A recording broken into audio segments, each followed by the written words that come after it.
Hello guys, welcome back. उम्मीद करता हूँ आप लोग सभी अच्छे से होंगे।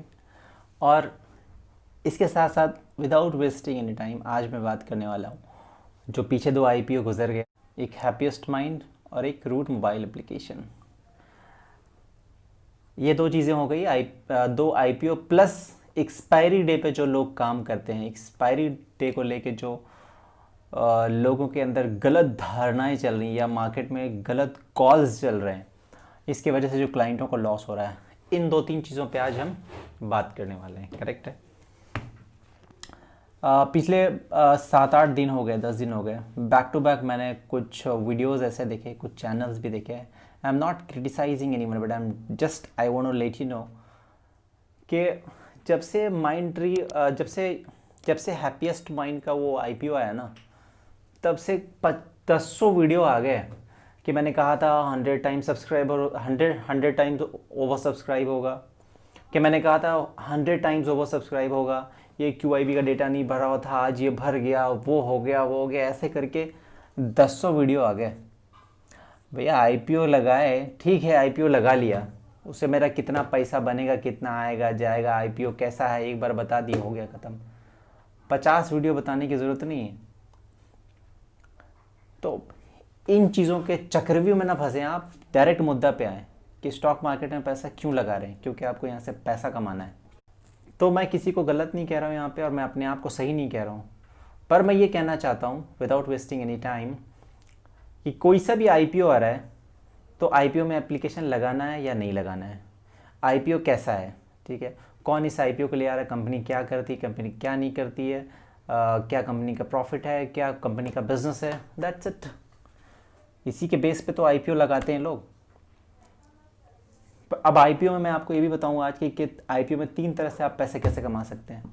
मैं आज आपको ये नहीं बताऊंगा कि रूट मोबाइल एप्लीकेशन क्या ऐसा बिजनेस है, इसका बिजनेस में मोनोपोली है। मैं हैप्पीएस्ट माइंड का नहीं बताने वाला कि हैप्पीएस्ट माइंड में जिसने एप्लीकेशन लगाया था वो तो राजा हो गया, क्योंकि उसका पैसा डबल होने वाला है। भैया एक 14-15 हज़ार का एप्लीकेशन लगाया था, 100% अगर एप्लीकेशन गेन मिलता है तो 30,000 हो जाएंगे। That is good. मैं हर आईपीओ में 3 एप्लीकेशन लगाता हूँ, कोई सा भी आईपीओ मिस नहीं करता हूँ, इसलिए मैं भी आपको सजेस्ट करता हूँ कि हर आईपीओ में एप्लीकेशन लगाइए, एप्लीकेशन निकालिए। एवरेज इसका बहुत अच्छा आता है। अगर आपको आईपीओ अलॉटमेंट मिल रहा है तो नो डाउट, 1-2 आईपीओ खराब भी गया तो ओवरऑल आप अच्छे गेन में बाहर आएंगे, अच्छा प्रॉफिट आपको मिल सकेगा। तो मैं ये सजेस्ट करूँगा कि आपको सारे आईपीओज लगाने चाहिए। और मैं आज ये भी बताऊँगा आईपीओज में 3 तरह से पैसे कमा सकते हैं कैसे, और साथ में जो ये एक्सपायरी वाला मिथ चल रहा है, जो एक्सपायरी वाले, क्या बताऊँ कि एक्सपायरी का क्या गेम चल रहा है।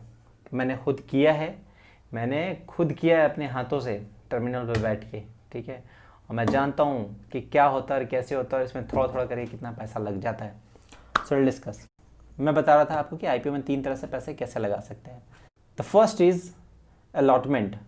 अगर आपने आईपीओ लगाया है और आपको अलॉटमेंट आ गया तो जो भी एप्लीकेशन गेन होगा, जो भी लिस्टिंग गेन होगा, वो आपको मिलेगा। ये एक बहुत सिंपल और सटीक तरीका है कि आपको अलॉटमेंट आ गए तो जो भी लिस्टिंग गेन होगा, जो भी वो आपको प्रॉफिट मिल जाएगा। लिस्टिंग गेन नहीं हुआ, अगर डाउन खुलता है आईपीओ, तो जो भी लॉस होगा वो लग जाएगा। एक तो ये वेरी सिंपल तरीका है जो जनरली लोग ऐसे करते हैं।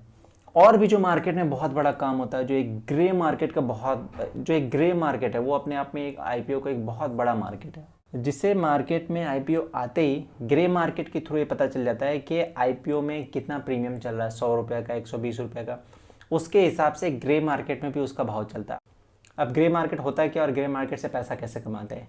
एक तो मैंने आपको बता दिया तरीका कि आपने आईपीओ लगाया, आपको अलॉटमेंट आ गए तो आपने पैसा कमा लिया, अलॉटमेंट नहीं आए तो आपको कुछ नहीं मिला, और अलॉटमेंट आ गए और लिस्टिंग जो हुई आईपीओ की, अगर प्लस में नहीं हुई, माइनस में हुई, तो आपको लॉस भी लग सकता है। मोस्टली आपको प्रॉफिट मिलता ही है, आईपीओ में लिस्टिंग गेन मिल ही जाता है। दूसरा तरीका, लोग ग्रे मार्केट में ग्रे मार्केट में लोग पैसा कैसे कमाते हैं। ग्रे मार्केट में होता है क्या है, 2 तरह से काम होता है। एक होता है एप्लीकेशन बेस्ड और एक होता है सब्जेक्ट टू अलॉटमेंट। अब पहले समझते हैं एप्लीकेशन बेस्ड क्या है। इसमें ये होता है, जैसे मैं एसबीआई कार्ड की बात करूं, जब एसबीआई कार्ड का आईपीओ आने वाला था, जब एसबीआई कार्ड का आईपीओ आया था तो इसका ग्रे मार्केट बहुत चल रहा था, 3,900 4,000, मैंने भी 3,900 4,000 रुपये एप्लीकेशन बेच दिए थे। मैं अलॉटमेंट का वेट नहीं कर रहा था, इतना टाइम ओवर सब्सक्राइब हुआ था, आ भी जाता तो I was not waiting for that. मैंने ग्रे मार्केट में एप्लीकेशन बेच दिया था 4,000 रुपये के भाव से। हालांकि ये कह सकते हैं आप कि लीगल काम नहीं है, लेकिन मार्केट में ये काम खूब होता है कि आपने आईपीओ के एप्लीकेशन लगाए हैं, ठीक है, आईपीओ एप्लीकेशन लगाने के बाद आपने ग्रे मार्केट में इसको बेच दिया। कि अब ग्रे मार्केट में बेचने के बाद ग्रे मार्केट में भाव चलता रहता है कि फलान, जैसे कि हैप्पीएस्ट माइंड का 350 रुपये चल रहा था, रूट मोबाइल का 1,050 रुपये चल रहा था। इसका मतलब ये है कि आपने आईपीओ लगाया, आईपीओ लगा के आपने ये एप्लीकेशन बेच दी, उसके बाद आपका काम ख़त्म हो गया। रूट मोबाइल एप्लीकेशन कितने पे लिस्ट होगा, कितने पे लिस्ट नहीं होगा, अलॉटमेंट आपको मिलेगा, अलॉटमेंट नहीं मिलेगा, आपको 1,050 रुपये मिल जाएंगे। एक ये तरीका है पैसा कमाने का आईपीओ से। सर वेरी सिंपल तरीका। मैं फिर से एक बार समझाने की कोशिश करता हूँ आपको। आपने आईपीओ लगाया, और वो एप्लीकेशन आपने बेच दी, उसके बाद आपको वहाँ पे काम खत्म हो गया, वो एप्लीकेशन आपने बेच दी, आपको 1,050 रुपये मिल गए। अब आईपीओ में अलॉटमेंट आएगा या अलॉटमेंट नहीं आएगा, अलॉटमेंट आ गया प्रॉफिट होगा या लॉस होगा, वो उससे आपको कोई लेना देना नहीं, आपको 1,050 रुपये मिल जाएंगे। और आईपीओ अगर आपको अलॉटमेंट हो गया, उस आईपीओ का जो भी लिस्टिंग गेन होगा वो प्रॉफिट उसका होगा जिसको आपने एप्लीकेशन बेचे। मान लो कि रूट मोबाइल 100 रुपये ऊपर खुला, ठीक है, और आपको उसमें 2,000 या 4,000 का प्रॉफिट हो गया, ठीक है, तो ये जो प्रॉफिट होगा वो आपका नहीं होगा क्योंकि आपने 1,000 में एप्लीकेशन बेच दी है, ठीक है। ये फिर जो प्रॉफिट होगा ये आपको उसको देना होगा जो आपका एप्लीकेशन खरीदा था। मतलब ये लीगल तो है नहीं, बट मार्केट में काम होता है, तो मैं जस्ट आपको बता रहा हूँ कि इस तरह के भी काम होते हैं बाज़ार में। एक ये तरीका होता है जहाँ पे एप्लीकेशन बेस्ड ही आपको पैसा मिल जाता है। दूसरा होता है सब्जेक्ट टू अलॉटमेंट। अब सब्जेक्ट टू अलॉटमेंट क्या होता है दोस्तों? रूट मोबाइल एप्लीकेशन, उसमें एप्लीकेशन मार्केट में बिक रहा है ग्रे में, लेकिन वो कैसे बिक रहा है कि अगर आपको अलॉटमेंट आ गया रूट मोबाइल एप्लीकेशन का तो आपको 3,500 रुपये मिल जाएंगे, और अलॉटमेंट अगर नहीं आता है तो कोई पैसे नहीं मिलेंगे। अब इसमें दो चीज़ें हैं, अलॉटमेंट आ गया तो फिर मैं क्यों बेचूँ, तो प्रॉफिट मुझे आएगा। तो उसमें ये है सब्जेक्ट टू में क्यों बेच देते हैं लोग कि अलॉटमेंट आने के बाद आपको तो नहीं पता है कि लिस्टिंग कितना गेन होने वाला है, आपको तो नहीं पता है कितना माइनस जाने वाला है, आपको तो 3,500 रुपये फिक्स मिल गए। अब लिस्टिंग इसका 4,000 हो 5,000 हो वो उसका लुकआउट है, ठीक है, आपको जो पैसे मिलने थे वो पैसे मिल गए। तो तीन तरह की बातें मैंने आपको बताई। एक तो ये है जनरली जो आपने आईपीओ लगाया, ठीक है, आपको अलॉटमेंट हो गए और लिस्टिंग गेन हुआ, लिस्टिंग प्लस में हुई तो आपको पैसा मिल जाएगा, माइनस हुई तो आपको पैसे लग जाएंगे, पहली चीज़। दूसरी चीज़ एप्लीकेशन बेस्ड कि आप एप्लीकेशन बेच के ही पैसा कमाते हैं। दूसरा तीसरा सब्जेक्ट टू अलॉटमेंट कि अगर आपको अलॉटमेंट हो जाएगा तो आपको 3,050 रुपये मिल जाएंगे, 3,500 रुपये मिल जाएंगे। अब ये स्टॉक माइनस में खुले या प्लस में खुले वो आपका हेडेक नहीं है, ठीक है।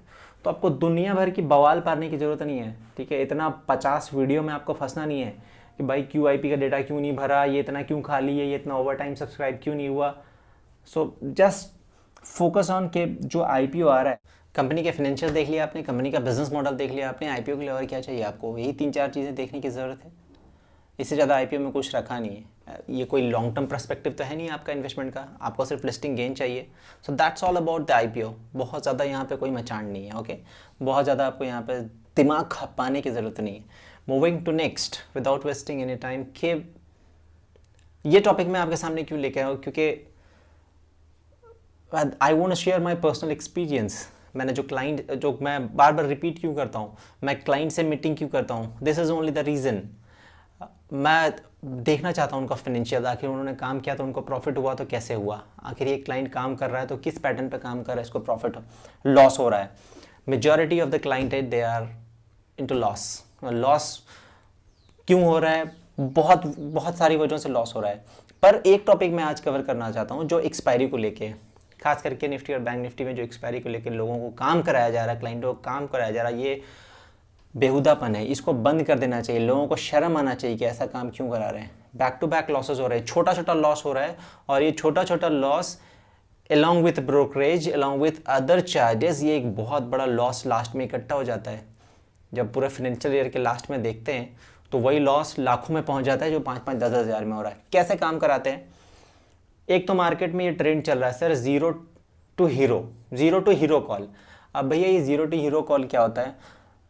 तो क्या करते हैं, मान लो कि बैंक निफ्टी 22,500 चल रहा है, एक्सपायरी के दिन ये क्या करेंगे, जहां पे आपको दिखेगा प्रीमियम कम उनको दिखता है कि जैसे कि 22,700 वाली कॉल, 22,800 वाली कॉल, नीचे में आपको 21,300 21,200 वाली कॉल, या थोड़ा और क्लोज कर लो, ऐसी कॉल और ऐसी पुट दोनों बाई करा देंगे। मान लो 25-25 रुपए का दोनों मिल रहा है, बोलेंगे सर 50 रुपए का तो रिस्क है, बाई कर लो, या तो जीरो या हीरो। तो अगर आप 25-25 रुपए भी दे रहे हो तो एक लॉट में आपको 25 रुपए इधर से जा रहे हैं, 25 रुपए इधर से, 50 रुपए जा रहे हैं आपको एक लॉट में, 1250 रुपए। और ये क्लाइंट को बता के कि सर थोड़ा ही सा लॉस लगने वाला है, 1000 क्वांटिटी पोजीशन एग्जीक्यूट करा दी, 5000 पोजीशन में एग्जीक्यूट करा, सर 5-10 हज़ार का लॉस होगा, इसमें काम कर लेते हैं। और ये ज़ीरो टू हीरो कॉल में क्या होता है, हमेशा ज़ीरो ही होता है। वंस इन अ वाइल, साल में एक आध पोजीशन आपको मिल जाएगी, जब एक्सपायरी के दिन 1000 पॉइंट 500 पॉइंट का मूवमेंट होगा, तब ऐसे कॉल पुट में जाके प्रॉफिट होता है। जब आप 400 रुपये ऊपर वाली कॉल बाई कर रहे हो, 400 रुपये नीचे वाली पुट बाई कर रहे हो, और आज एक्सपायरी है, ठीक है, यहाँ पे time value of the money की कोई बात तो है नहीं, जो भी है आपको इंट्रिंसिक वैल्यू का फायदा मिलेगा। अब आज के दिन आप कह रहे हो कि 400 पॉइंट नीचे का कॉल बाई कर लो और 400 का पुट बेच दो, नीचे का पुट बाई कर लो, और बाजार एक साइड की तरफ मूवमेंट होगा तो आपको बहुत बड़ा प्रॉफिट हो जाएगा। तो इस सालों में एक बार ऐसा होता, और ऐसे ये 5,000 10,000 प्रॉफिट कर करके अकाउंट में जो है लाखों का लॉस खड़ा हो जाता है। सो मेरी आपसे अदबन गुजारिश है, मैं आपसे रिक्वेस्ट करता हूँ कि ऐसे काम को आप बंद कर दें। ये पूरा गैम्बल है, ये ऐसा काम करना ही नहीं है आपको कि या तो जीरो हो जाएगा या तो हीरो हो जाएगा। आपको करना है स्ट्रैटेजिक करना है। आपको जब 50 रुपये का रिस्क लेना ही है ना, तो आप स्ट्रैटेजी एग्जीक्यूट कीजिए ना। 2 चीज़ें बेच दी, 2 चीज़ें बाई कर ली, बहुत तरह की स्ट्रैटेजी बनती है। You can contact me, ask me, और भी बहुत सारे ऐसे अच्छे लोग यहाँ पे हैं यूट्यूब पे जो आपको बहुत सारी अच्छी अच्छी चीज़ें बताते हैं। आप हमसे नहीं, और भी जो ऐसे लोग उनसे कॉन्टैक्ट कर सकते हैं। ये जो 50 रुपये आप जो फालतू में जीरो हीरो के चक्कर में डुबा रहे हैं, क्यों डुबा रहे हैं? इनसे आपको बचना चाहिए। बल्कि आप जो दूसरा एग्जीक्यूशन करेंगे जो स्ट्रैटेजिक होगा, उससे आपको कुछ सीखने को भी मिलेगा अगर वहाँ पे थोड़ा सा लॉस लग रहा है। लेकिन वहाँ पे ऐसा नहीं होगा कि आपका लाखों को लॉस साल में खड़ा हो जाएगा।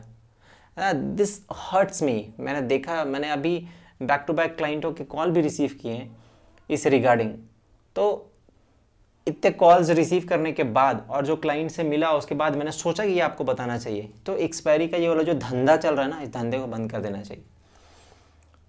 ये सिर्फ एक धंधा बना रखा है ब्रोकरेज जनरेट करने का, तो और कुछ भी नहीं है। तो मेरे भाई, जो मेरे क्लाइंट हैं, जो नहीं है, जो मेरे वीडियो को देख रहे हैं, हम रिक्वेस्टिंग कि ऐसा काम मत कीजिए। आप स्ट्रैटेजिक काम कीजिए जहाँ पे आपको सीखने का भी मौका मिले, जहाँ आपको थोड़ा ही प्रॉफिट मिले, कैपिटल आपका इरोड ना हो, कैपिटल आपका बचा रहे, ताकि आप दूसरा एग्जीक्यूशन कर सके। ये तो मैंने सिर्फ एक एग्जांपल दिया आपको एक्सपायरी का। ऐसे एक्सपायरी में लोग ऐसा ऐसा काम कराते हैं, और काम कराने के बाद क्लाइंटों को लॉस लग जाता है, तो फिर फ़ोन करके बोलता है अरे सर अब बाजार चला ही नहीं अपने अकॉर्डिंग, इसे लॉस हो गया, आप दूसरी एक्सपायरी में देखेंगे। मतलब इस एक्सपायरी में लॉस मिल गया, लॉस दे दिया, पेट नहीं भरा, अगली एक्सपायरी के लिए आज ही प्लान बना लिया कि फिर अगली एक्सपायरी पे इसको ये वाला काम करा के लॉस देना है। तो ये दोस्तों मैं आपको यहाँ पे क्यों बता रहा हूँ, मैंने ये चीज़ देखा है, ये चीज़ होता है प्रैक्टिकली। तो आप ऐसे जगह पे न जाएं, या ऐसे कोई भी कॉल को फॉलो ना करें आप जो जीरो टू हीरो में काम करा रहा है, जो नेकेड काम कर रहा है, जिसके पास कोई स्ट्रैटेजी नहीं है, जो आज है कल का भरोसा नहीं है। ऐसे कॉल पे आपको ध्यान नहीं देना है, ऐसे रूमर्स पे आपको काम नहीं करना है। आपको खुद को एजुकेट करना है, आपको सीखना है। अब मैं जो एग्जीक्यूशन करा रहा हूँ और जो एग्जीक्यूशन करा रहे लोग, उस चीज़ को भी समझना है कि आखिर ये एग्जीक्यूशन क्यों हो रहा है, इसमें मेरा प्रॉफिट लॉस क्या हो सकता है, कोई लॉजिक है या नहीं। ऐसी आंख बंद करके अंधेरा में तीर मार रहे, ठीक है। तो बस दोस्तों मैं आपको यही बताने आया था कि आप इन चीज़ों से बचें, अपने कैपिटल को बचाएं, थोड़ा कमाएं लेकिन अच्छे से कमाएं, सुकून से कमाएं, इन चीज़ों से बचे रहे। तो आज के लिए मेरे दोस्तों इतना ही। अगर मेरा वीडियो आपको पसंद आया तो चैनल को जरूर सब्सक्राइब कर लो यार।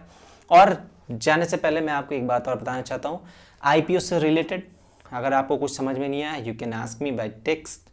आप मुझे टेलीग्राम पे फॉलो कर सकते हैं, मेरा चैनल है जो मैं आपको लिंक में दे देता हूँ। ठीक है, you can call me and you can ask me if you have any doubt regarding IPO, regarding expiry, regarding any strategy. अगर आप एक्सपायरी पे भी काम कर रहे हैं, कुछ समझ में नहीं आ रहा, you can ask me, I am always there for you. Thank you so much.